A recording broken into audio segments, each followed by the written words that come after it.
Welcome to Torah Smash, the podcast for nerdy Jews, where our lives of Jewish learning collide with our love of nerd culture. In each episode, we discuss what we lovingly call a Torah Smash, which we have defined as a beautiful collision of one thing from the world of Judaism with another from nerd culture. I am Barak Malkin, and joining me today are... Ethan Lane Miller. RDY. Before we get into the topic, I want to remind our listeners that we're going to have a live show in Austin at the end of this coming March. Ethan, RDY, and myself are going to be in the same zip code together for the first time ever, and we'll be recording a live episode. Real this time. For real, absolutely. Hopefully no snow cancels us. And we're inviting you all to join. Saturday, March 29th, 2025 at Congregation Beth Israel. For more details on this event, go to torahsmash.com/live. Come hang out with us and help keep Austin nerdy. All right, so what I'd like to talk about today is Shabbat. There are so many practices that can be had during Shabbat, but it's ultimately meant to be a way to reset yourself. When we truly enter into a practice of Shabbat, we have a chance to be someone and experience something that we can't the rest of the week. So, with that idea of being able to discover something when you use it for its intended purpose, what modern day technology are we going to be comparing to the idea of Shabbat? I think that it's kind of ironic that you're using Shabbat to smash with a piece of technology where a lot of technologies are not used on Shabbat. But I'm thinking about when you started the introduction, I was thinking about like finding superpowers. So now I'm totally lost. I was also thinking superpowers, but now I want to give Barak a chance to respond to your guess, and then I'll toss my guess out. Well, superpowers are not a modern day technology, and so no. Is it social media? It's not social media. Adjacent. I will say, this is pretty Ethan topic for me today. Ooh. Replicators. No, it is not. For today's episode, we're going to be taking a look at smartphone apps. Ooh, I like this. So smartphone apps can be extremely helpful, but just like Shabbat, I think they can offer us something wonderful when they're used with their proper intention. So let's just start by asking, how do each of you observe Shabbat, or do you observe Shabbat? I would say that I observe Shabbat in my own ways. So traditionally, although I didn't do it this week, but a lot of the time on Friday at the way home from work, I'll pick up dinner on the way home as a way to kind of treat myself. I try to relax on Shabbat, and then my typical Havdalah ritual, Saturday night at the end of Shabbat, that's typically game night with my best friends. Nice. Jealous. Is that another dig at me to say that you hang out with RDY? I haven't been invited. Apparently, I'm not high enough up on the list. You were invited, and then I got exposed to COVID twice, so we decided we shouldn't meet up. Okay, this is true. As a professional Jew, I have an interesting relationship with Shabbat because, of course, I'm leading services every Friday night and many Saturdays. And when I'm not leading services, I usually go to someone else's, either physically if there are other synagogues in town, or virtually. I don't typically attend the synagogue where I work if I'm not working.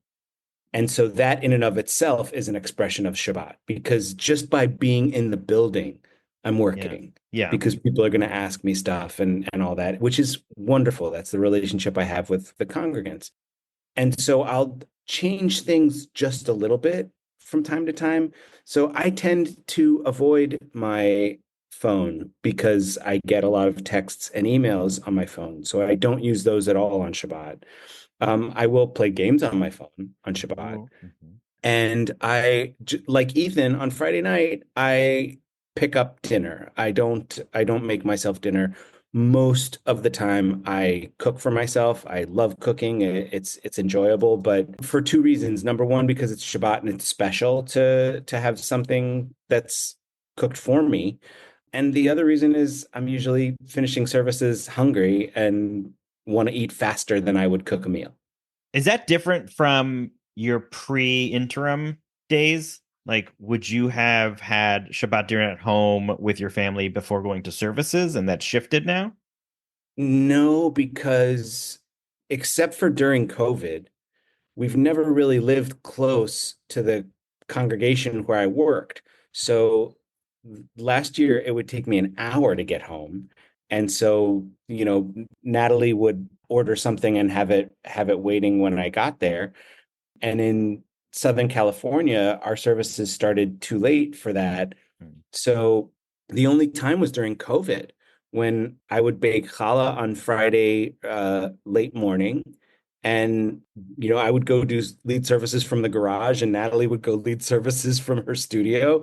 And when we were finished, we would walk into the kitchen and have dinner together. And it was really, COVID made the Shabbat experience for us as a family wonderful, but it Hmm. made it awful for our congregations. Hmm. So, Sure. so, Yeah.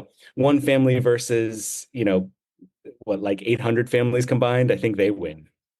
First, we observe Shabbat ish, right? If we are home on Friday night without anything else going on, we will do a Shabbat dinner with the blessings with the boys. And then we've started a new Shabbat tradition on Friday nights that if we're home without something else, after dinner, we change the boys into their pajamas and we do a family movie night.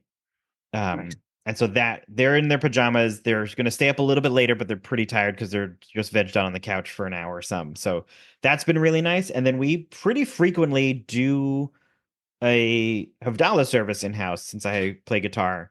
And the boys today, they were playing with Play-Doh. And my older one just started singing the Havdalah blessings to himself while he was doing Play-Doh, which was adorable. Usually he's singing Taylor Swift or something. So that was a weird shift. And aside from that, if we don't have weekend plans, Michelle and I typically just make like a house to-do list and we'll be productive on the weekend. So we don't have like I don't think we do like full Shabbat, but when we can, we try to just relax and settle. Like we don't frequently reach out for a hangout on the weekends if we don't have plans because we have plans so often that it's just a little bit of a break by not doing that. I will say Shabbat for me is different over the summers when I've got 8 weeks worth of marking Shabbat with all the campers and all the staff and folks. Although doing it at day camp and in Texas where the sun sets really, really late, like I'm technically getting several hours head start onto Shabbat and I'm continuing to do work before actual Shabbat. Right. There is something special about Camp Shabbat that does not have a parallel anywhere else. It doesn't matter if you're at Central Synagogue hearing Rabbi Buchwald and their team lead amazing services. Nothing beats camp. Are there any other ways that you guys try? Do you consciously try to observe Shabbat when you don't have stuff going on? Is there things that you've put into practice? I try not to look at my work email on Saturday. I already have it set that I don't get notifications when I get a work email so that like I'm in control. It's only when I'm checking it. Yeah.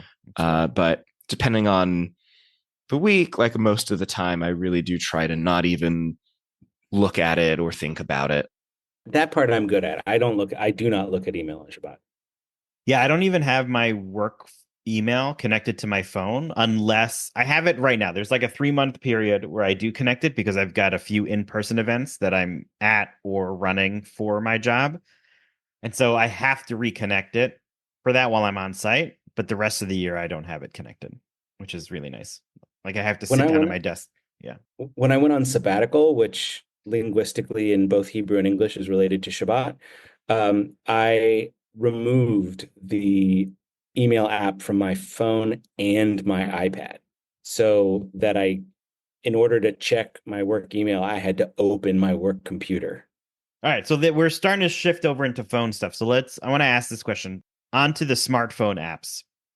Instead of asking what your favorite apps are, I'm going to ask this. If you had to remove all apps from your phone except for three, what would they be? And I'm going to say that phone calls and texting don't count because the phone was created to communicate with others. So imagine a phone works as a communication device, and you get to keep 3 other apps on your phone. What are they? Do we get to keep automatically the apps that Apple won't let us delete? I guess I don't understand what you mean by that. No, say you it's just I'm just including phone calls and texting as an included. Those are safe. 3 other apps that you will keep. What are they? iMaps, because I Okay. can't get anywhere without it now. The New York Times and Marvel Snap. Interesting. Very nice. Similar, I was going to say Google Maps is one. Fascinating. I'm going to say TikTok is number 2. And number 3 is hard. If you made me choose 3, and I'd probably say like the timer clock app sort of thing. Oh. Oh. These are unexpected answers. I See, think what's funny about you choosing the timer is like I thought through apps that I don't need because of Alexa, and she's my timer. Well, I mean, I again, like seriously, earnestly, like I don't know what it's like on Apple products, but like the clock app on Android is my alarm in the mornings. It's my world clock. It's my timer and stopwatch. Like it allows me to do a lot. So I'd say I use it basically every day, either between like when I'm waking up in the morning and then, when I'm not RDY version of cooking, but Ethan version of cooking, like this, it gives me timers and I can even run multiple timers at once. So it's a very practical answer compared to TikTok. yeah, it's an interesting combo. All right, I think you'd think I'd have this answer prepared, the one running this episode. I think my 3 would be the Kindle app because I read a bunch of comics and graphic novels on there.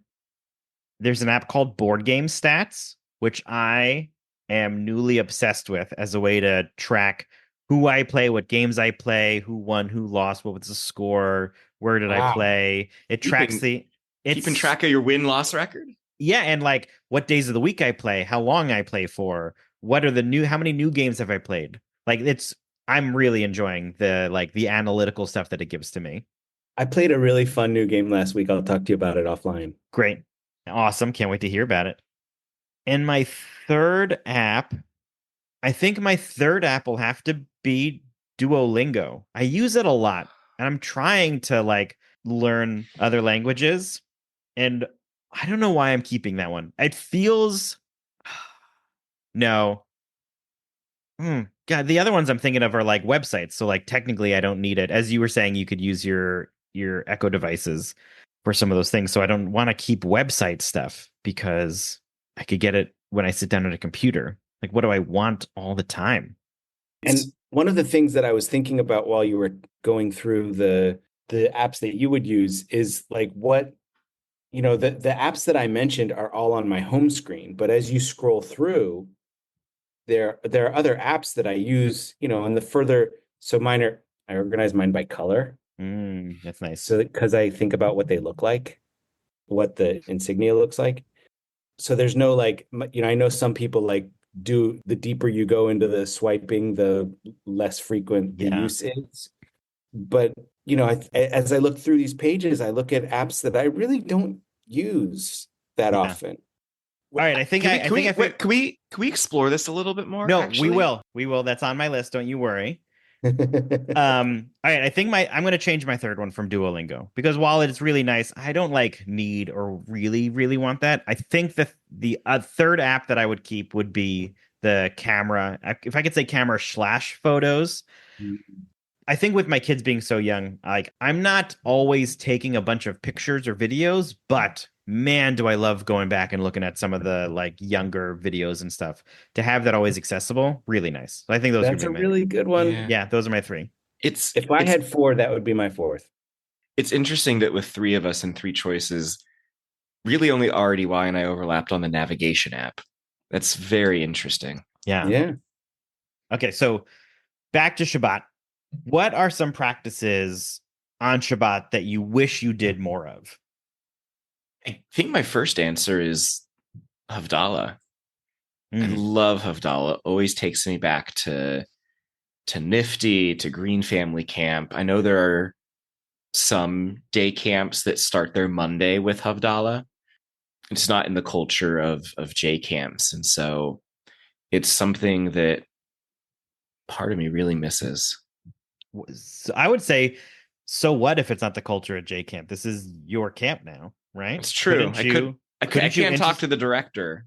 couldn't you institute a Monday morning separate, like get the week started kind of feeling? Yeah. And there's a custom that you can do Havdalah all the way to Tuesday. Yeah. Of course, you're not supposed to have a meal. Oh, that's But- rough. I think I wish I napped more. Like just like I wish I did. Just take a little bit of a nap. The Shabbos Shluff is Yeah. a very important part of my Shabbat practice. Oh, yeah? Yeah. I mean, I nap pretty regularly during the week too, but during the week I set a 20-minute timer. I don't always need it. Like I very often will wake up at like 18 minutes and say, okay, that was good. Did you pick 18 specifically? Just shy of 20, it's a lucky number to wake up on. And on Shabbat, I don't set a timer, and I'll very often sleep for about an hour on Shabbat. That's nice. It is interesting that I don't know that like quantity wise, I'm necessarily getting that much more sleep Friday night into Saturday, but the quality is better. There's something about that mind frame that I wish I could bottle up more or approach. And I know there are ways to approach it with more intentionality. And I've been trying to do that a little bit more lately. I also wish I used my phone a little bit less, or less no phone. Like there was a long period of time where my wife would turn off her like notifications or the she put it on no disturb for the weekend. Once Shabbat hit until Shabbat ended, her phone was on do not disturb. And she would just leave it. And we'd like leave the house sometimes. I was like, wait, you need your phone? She's like, nah, it's fine. I don't need my phone. Like, you're here. It's fine. I wish I would read more. Mm. But what happens I like very often on Saturday, I'll sit down on the couch with a book and I'll fall asleep with it. Is it not a good book? Pick better books. I mean, no, they're books that I'm enjoying and want to finish, but it's like I'm horizontal on a Saturday. That must mean it's nap time. Yeah. Is there anything that you all wish you did less of on Shabbat? It sort of sounds like the same question a little bit. Get distracted by my phone and other things and tasks. And you come home on a Saturday. Usually services are over between noon and noon 15. And you have lunch, and then there's like the tasks that you haven't gotten to during the week that are just sitting there staring. And I have a tendency to really want to do those tasks, and sometimes I get asked to do those tasks. And I wish I would do less of that, like have less of that nervous energy needing to make sure all the things are in their place. All right. So similarly, are there smartphone apps that you wish you used less? I know RDY mentioned like most people organize their phone by most used to less used anyway. Are there ones that let's say, are there any on the first few pages that you wished you used less often? Well, the mail. I will say that I had this thought. It looks like it was almost a year ago now because my streak is 243 days. I have an app called Screen Zen, which I can assign to sort of block apps from permitting me to use them. So I have it set for my Instagram and my Facebook, and it gives me 5 opens per day, no more than 5 opens per day. I have it set for 10 minutes at a time. And when I go to open them, there's like a 5-second delay, and it says, "Hey, where this app is going to open in 5 seconds. Unlock or don't unlock." And there's many times where I go to them and I go, "Yeah, no, don't unlock. I don't need 10 minutes right now. That's totally fine." And so I've been pretty restrictive for the past 243 days on my social media, which has been really nice. That's nice. I am not on social media. Cool. And that has been wonderful. As I said in the I think most recent episode. So Yeah. we don't have to get into that. But I on the first page, there's nothing that I would say like I wish I used it less. Oh, okay. No, the bill paying app. I wish I didn't have to pay so many bills. Sure. Good answer. I could probably be on TikTok less. I definitely am mainly on TikTok only on the weekends. So like already it's a little limited.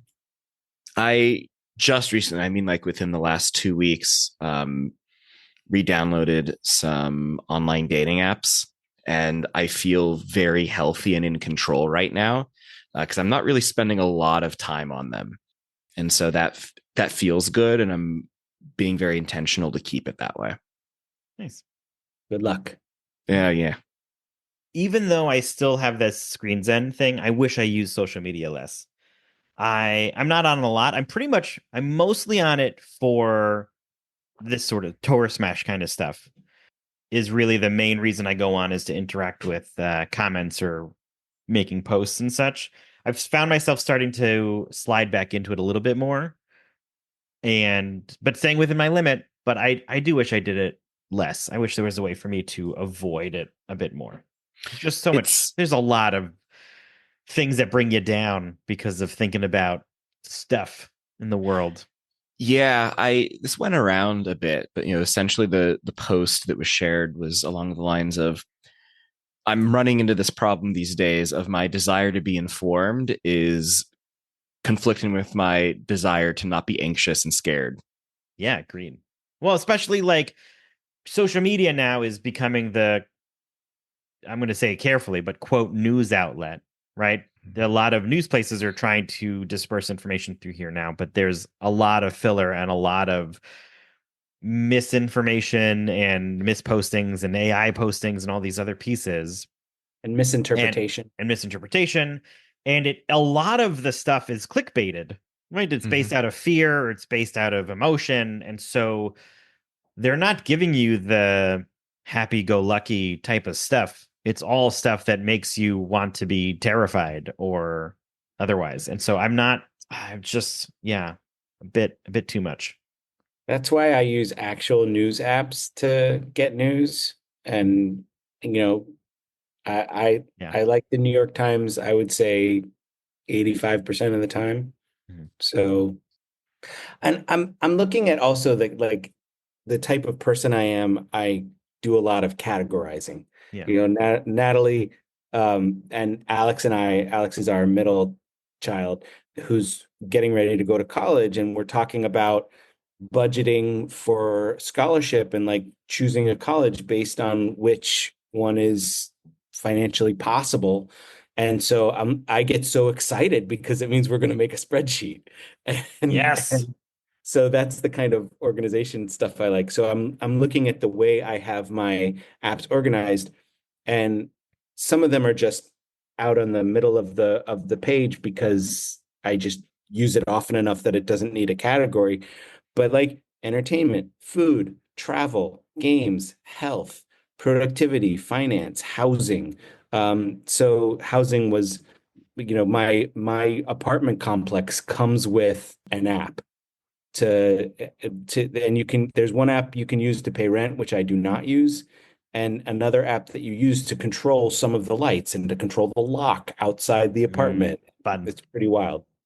I forget what she called them. My wife at one point had organized her apps into folders and titled them something like who I want to be, or like they were more inspirational folder names as opposed to just food and banking and etc. If any of you do that, if any of your listeners, share your file names, your creative file names.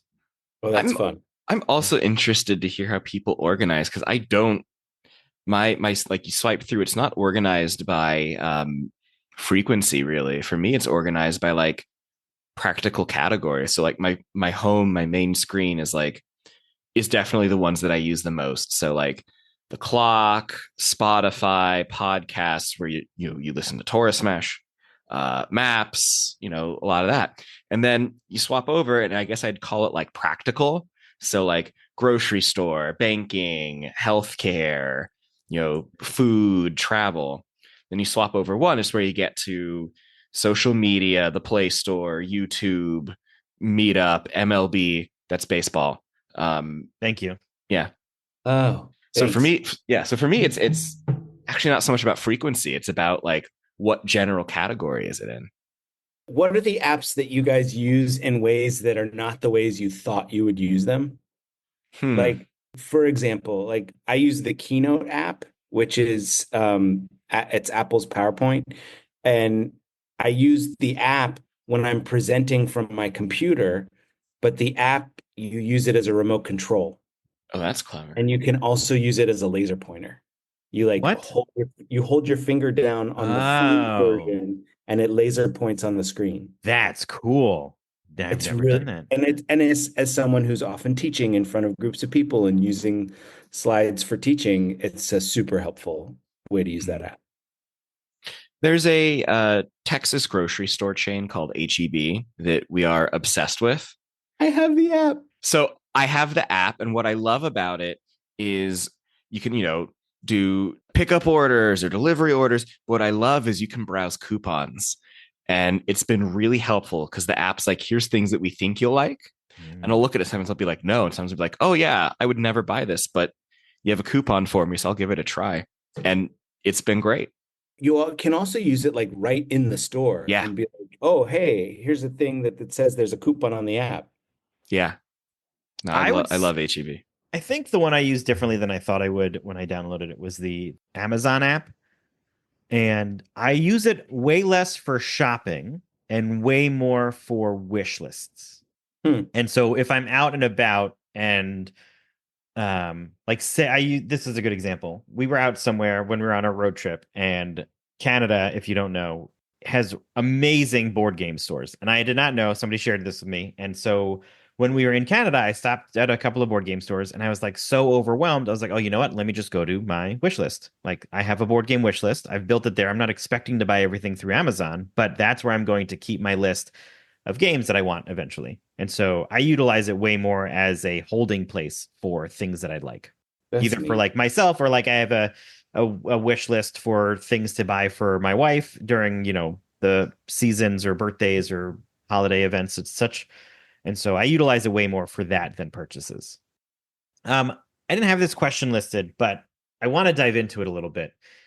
Is the thing I started the conversation with, which was the intentionality, right? You sort of just touch on a little bit, RDY, of using an app in a way that you didn't expect.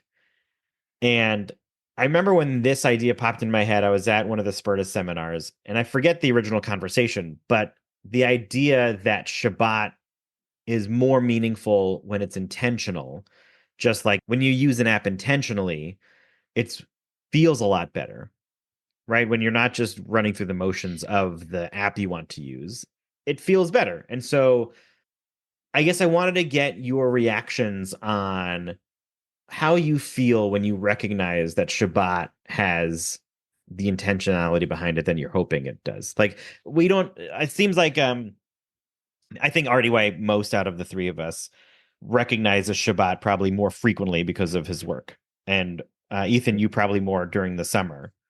But outside of those instances, are there things that happen? Like when have you been sort of inspired by the Shabbat feeling that has taken you over? That it feels like, oh, this feels like Shabbat. Like, do you have stories of that? Something that popped into my mind is one of the best things I ever learned from Dr. Betsy Stone, which is something you do regularly does not count as self care. But if you label it as such in the moment and say, okay, the example she uses, like, I'm going to take a shower today. That's hopefully not self care. That's something that you do every day. But if you say, I'm going to take a shower today and it's going to be extra hot and I'm going to take 2 extra minutes to enjoy it with intentionality, that becomes self care. Yes, this is great. But let's not do that in Texas where there's not enough water. What do you mean? Ethan hasn't been notified. I love that. I think that's exactly what I was talking about. I think that is it because, right, RDY, if you're working every Shabbat, when you're at the synagogue as what you're supposed to be doing, that doesn't feel like as much of a Shabbat feeling for you because it's rote. It's you have to do this. You're running this service. You're at a temple. But then there are other moments that maybe splitting a bread. You're like, you know what? Today I'm gonna split the challah with a child instead of just by myself, and that'll change this for today. That'll feel different of breaking bread with my community. I don't know if there's other pieces, but do you have those moments that really pull you into the feeling of Shabbat? 100%. And I say it all the time that when I'm speaking, whether it's reading from the prayer book or teaching, I'm focused on leading the service. Mm-hmm. But when the person with whom I'm leading services is singing, whether they're a cantorial soloist or a cantor, that's when I'm praying. And there are certain songs that really pull me in to the moment of the prayer service. And on high holy days, I would say it's a lot of them, but on Shabbat, it's certain melodies. There's a melody for Lecha Dodi that we used at Camp Livingston. And at camp, they had the melody that we do, period. It wasn't a variety. It didn't change from week to week. If you're at camp for 9 weeks, 8 weeks of camp plus staff week, you're doing the same service 9 times. And while that, as a person who leads services 52 times a year, that doesn't do it for me anymore. When we do those melodies that are the Camp Livingston melodies, I am transported back to Bennington, Indiana.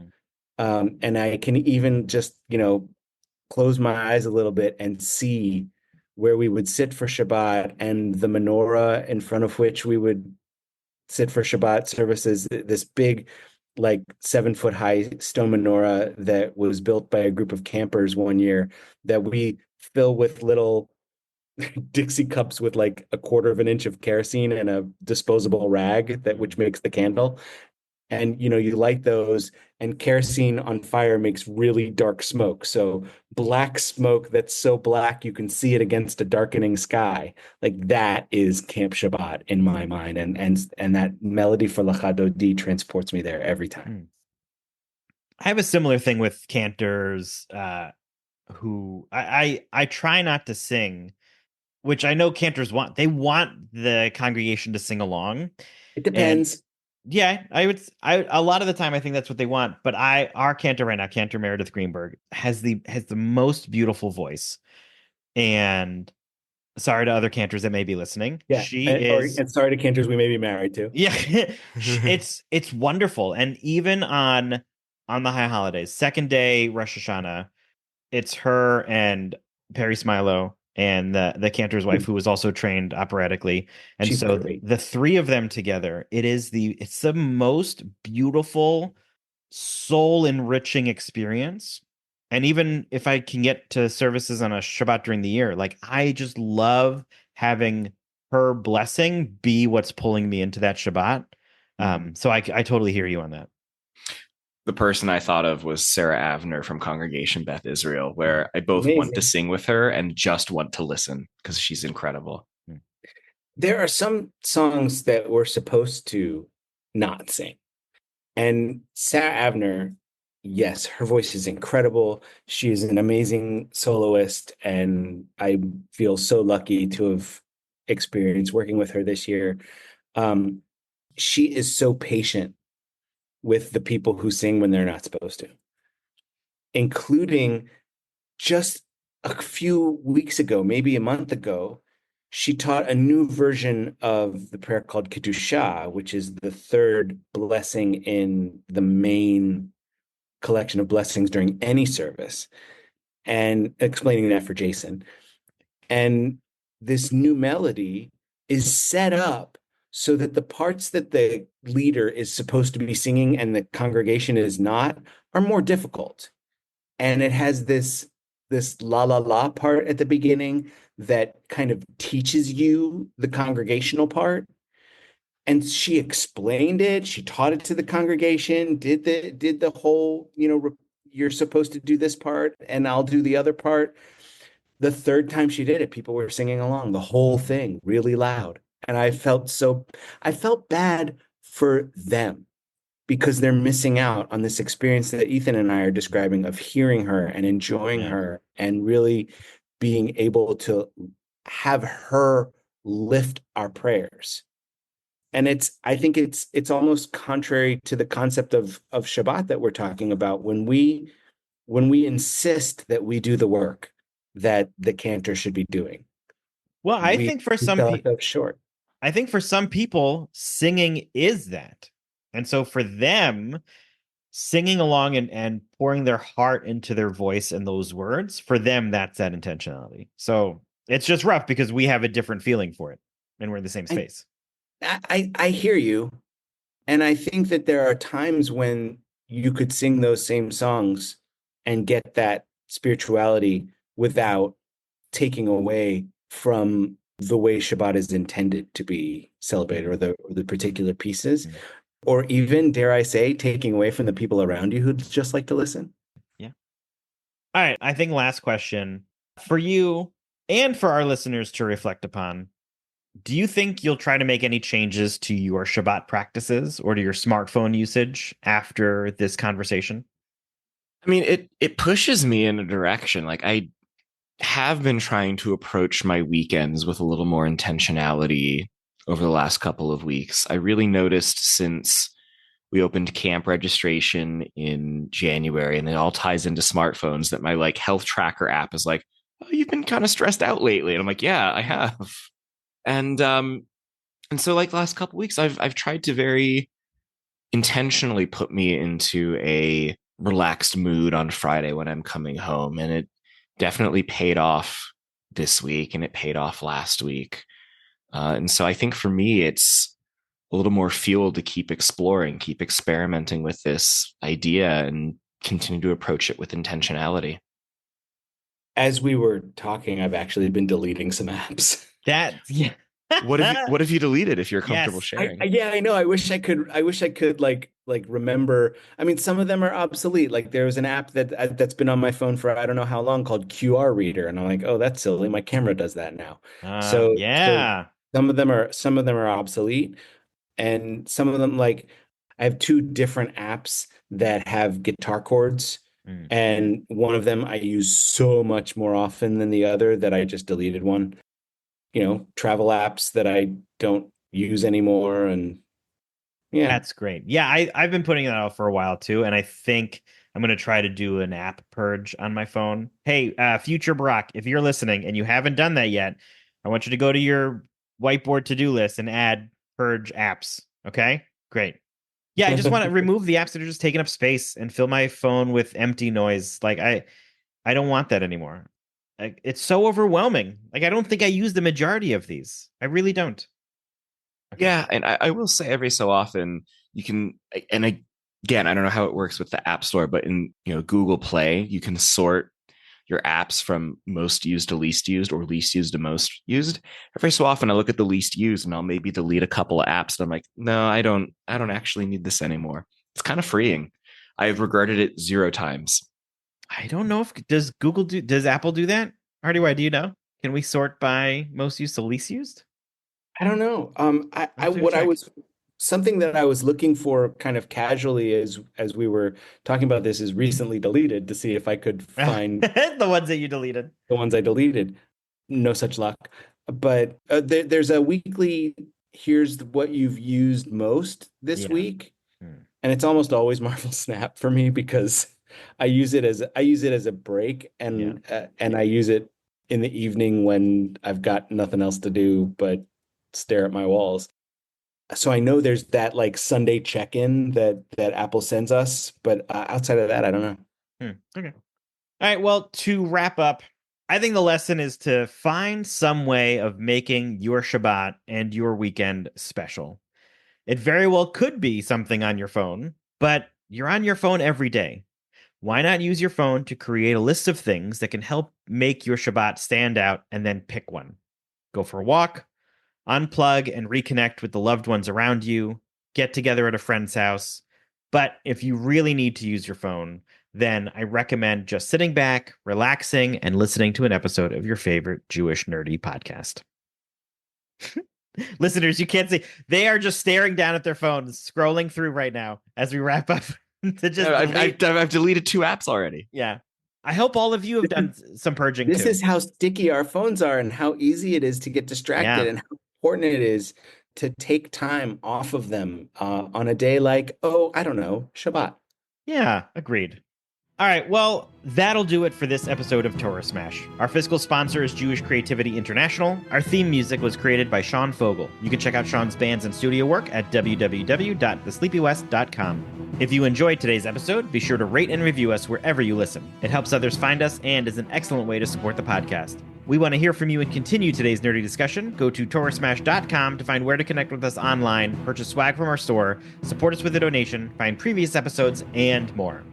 And which superhero do you look for to know that Shabbat has started? The Dark Knight.